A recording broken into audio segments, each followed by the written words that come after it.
ঢাকা বিশ্ববিদ্যালয় এই দেশের সর্বোচ্চ বিদ্যাপীঠ, জ্ঞান, রাজনীতি আর প্রতিবাদের প্রতীক। কিন্তু এই ক্যাম্পাসে কি নীরবে চলছে চাঁদাবাজির রাজনীতি? আজ আমরা জানব তথ্য ফাঁসের অভিযোগ এনে কিভাবে আগুনে পুড়িয়ে দেওয়া হলো একটি দোকান। ঘটনার সূত্রপাত 21 ডিসেম্বর 2025। ডাকসু সদস্য সর্বমিত্র চাকমা ও প্রক্টোরিয়াল টিম ঢাকা বিশ্ববিদ্যালয়ের লাইব্রেরি সংলগ্ন গেট থেকে বেশ কয়েকটি অবৈধ স্ট্রিট ফুড কার্ট জব্দ করে। জব্দকৃত দোকানগুলোর মধ্যে একটির দোকানদার ছিল হাসান নামের এক ব্যক্তি। হাসান নিজেকে দোকানের কর্মচারী পরিচয় দেন এবং দোকানের মালিক হিসেবে দুইজনের নাম জানান। আজকে ফার্স্ট লাগাইছি না, আমি মনে করেন বন্ধ করে যাওয়ার পরে কথা হবে কেমনি কি কেমনে টাকাটা কত দিয়ে লাগবে না লাগবে। তখন যদি আমার দেখতেছি আমার প্রশ্ন কোনো তখন মনে হয় আমি দোকান লাগাবো আজকে লাগাই দেখো কে বলছে সাই আপনারা লাগাই ওই দুইজনে আসিল, দুইজন আপনি তারপর তো সাই দুজনে এখানেই ছিল। আপনি বলতো যে হ্যাংরা পাতলা। তারা হলেন বিজয় 71 হলের 2022-23 সেশনের শিক্ষার্থী ও হল ছাত্রদলের যুগ্ম আহ্বায়ক সৈয়দ হাসান সাদ এবং অন্যজন জহুরুল হক হলের 2022-23 সেশনের শিক্ষার্থী আবিদ আবদুল্লাহ। তিনি উমামার প্যানেল থেকে ডাকসু নির্বাচন করেন এবং ছাত্রদলের সাথে তার রয়েছে ঘনিষ্ঠ সম্পর্ক। এই দুইজনের সাথে যোগাযোগ করা হলে তারা দোকানটি নিজেদের বলে দাবি করেন।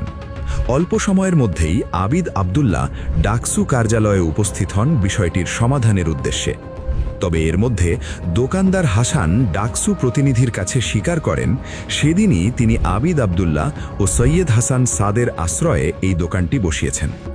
দোকান পুরোপুরি বসানো হলে লাভের টাকা হিসেব করে তাদের ভাগ দিতে হবে বলে জানান হাসান।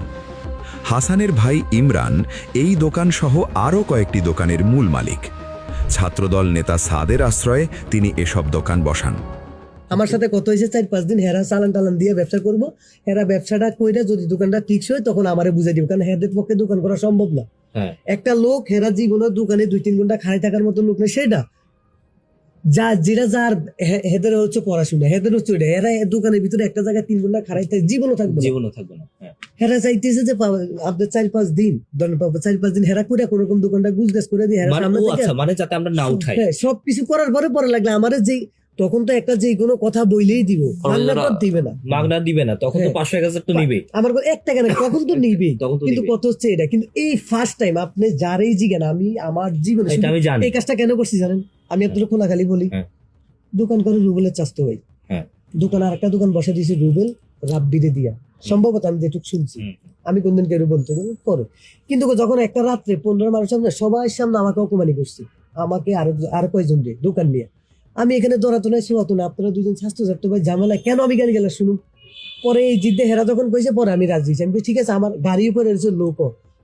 অন্যদিকে রুবেল নামে আরেক দোকান মালিকের তত্ত্বাবধানে চলে বেশ কয়েকটি দোকান। প্রক্টোরিয়াল টিম ও ডাকসুর অনুসন্ধান সংক্রান্ত কাজে সর্বমিত্র চাকমা রুবেলের সাথে যোগাযোগ করেছিলেন। এর প্রেক্ষিতে সাদের আশ্রয়ে গড়ে ওঠা দোকানের মালিক ইমরান ছাত্রদল নেতা সাদ ও আবিদ আবদুল্লার কাছে রুবেলের নামে অভিযোগ করেন। ইমরান তাদেরকে বলেন রুবেলই ছাত্রদলের চাঁদাবাজির তথ্য ডাকসুকে দিয়েছে।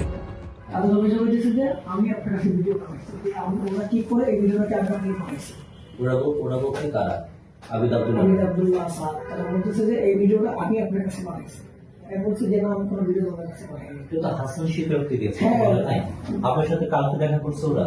কালকে আমার দোকানে এসে ছিল ভাইটা দোকান করে ওরা অনেক ধমক দিছে, দোকান ভেঙে ফেলবে, খোলা ফেলবে, সেটা বলে হুমকি দামকি দিয়ে গেছে। কথা হয়েছে যে এই নির্বাচন চলে আসবে, তারপরে বুঝে কে বলছে? ওরাই বলে নির্বাচন চলে আসতেছে, আমরা একটু থাকবো। গতকালকে কখন বলছে? এখানে গতকালকে বলছে আমার দোকান টাকা পড়ছে, আমি তো সামনে গতকালকে দোকান ওরা আটকাইছে।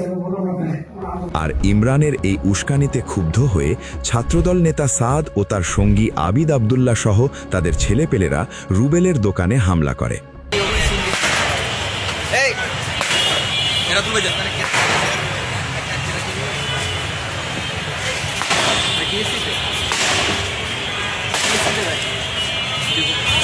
আগুন ধরাই দিই বুঝাই বেটা খারস কেন তোরা না এটা কুইয়া করলো আর কমাইলো দাবাইলো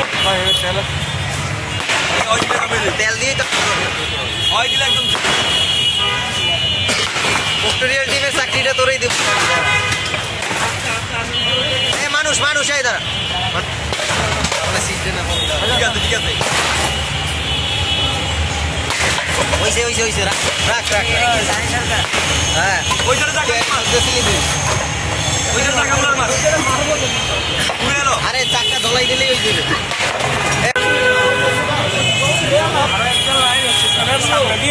যখন ধরে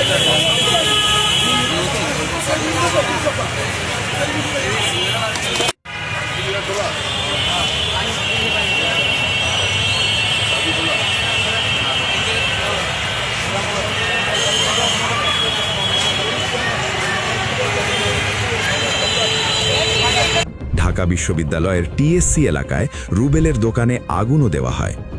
প্রত্যক্ষদর্শীদের ভাষ্যমতে আবিদ ও সাদের লোকজন দোকানটি পুড়িয়ে দেয়।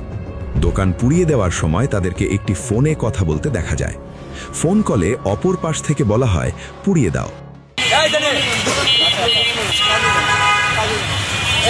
আগুন ধরাই দিই বুঝাই বেটা খারস কেন তোরা এই সময় তারা রুবেলকে গালাগালি করে এবং বলতে থাকে, তুমি ডাকসুতে গিয়ে কি বলে আসো? আমি আমার দোকান বসাতে পারি না, তুমি বসাও কেমনে? প্রক্টোরিয়াল টিম আগুনে দোকান পুড়িয়ে দেওয়ার ঘটনায় জড়িতদের পরিচয় সংগ্রহ করেন। তাদের মধ্যে রয়েছেন বিজয় ৭১ হল ছাত্রদলের যুগ্ম আহ্বায়ক সৈয়দ হাসান সাদ, জহুরুল হক হলের আবিদ আবদুল্লাহ, রাতুল চাইনিজ ল্যাঙ্গুয়েজ ২২-২৩ সেশন, কাউসার মাহমুদ ফার্সি ২২-২৩ সেশন এবং সানি সরকার রাষ্ট্রবিজ্ঞান ২২-২৩ সেশন সহ আরও কয়েকজন। পরবর্তীতে বিষয়টির সুরাহার আশায় ছাত্রদলের কিছু ঊর্ধ্বতন ব্যক্তির সাথে যোগাযোগ করেন দোকান মালিক রুবেল। কিন্তু অভিযোগ রয়েছে বিজয় ৭১ হল ছাত্রদলের নেতা সাদ আবারও তার সঙ্গী আবিদ আবদুল্লাহকে সঙ্গে নিয়ে রুবেলকে ডেকে হুমকি দেন। তাকে বলা হয়, আবার দোকান বসালে আবারও আগুনে জ্বালিয়ে দেওয়া হবে। এইভাবেই অভিযোগ উঠেছে, চাঁদা দিতে রাজি না হলে অথবা চাঁদাবাজির বিরুদ্ধে কোনো তথ্য দিলে ভয়ভীতি, হুমকি এবং জ্বালাও পোড়াওর মাধ্যমে ঢাকা বিশ্ববিদ্যালয়ে দোকান দখলের রাজনীতি চলছে। প্রশ্ন একটাই, এই ঘটনার বিচার কি আদৌ হবে, নাকি নীরবতাই হয়ে থাকবে সবচেয়ে বড় অপরাধ আর রাজনৈতিক প্রভাব খাটিয়ে শিক্ষাঙ্গনে চলবে চাঁদাবাজি?